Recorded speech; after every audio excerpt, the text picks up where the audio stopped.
I am utilizing the Bit Integrations plugin to establish a connection between these two platforms. Let's go to the Bit Integrations plugin dashboard. Create integration. Search for and select newsletter as a trigger. Now choose a form or a task name. Click the Fetch button. Next, go to your form page. Fill out the form and submit it.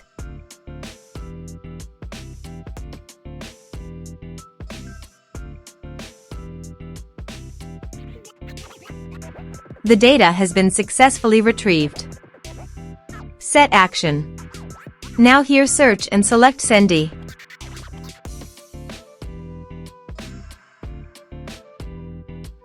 To get API key, go to Sendy dashboard.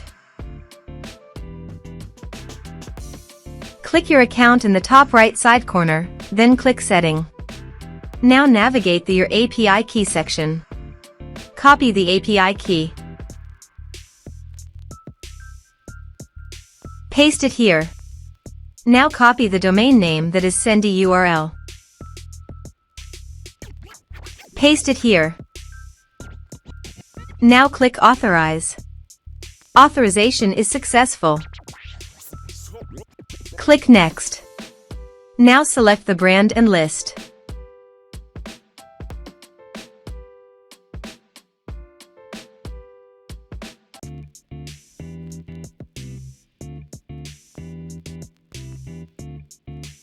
Now map the field.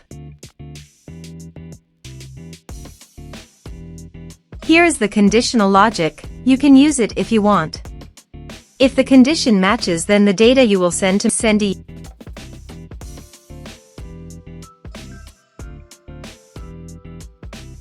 Click Next. Now save the integration. Let's submit a form.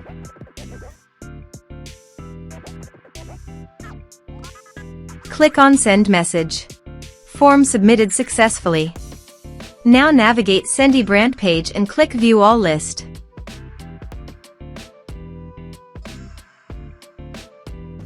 Select the list. Here is the data that came into Sendy through the integration. Thanks for watching.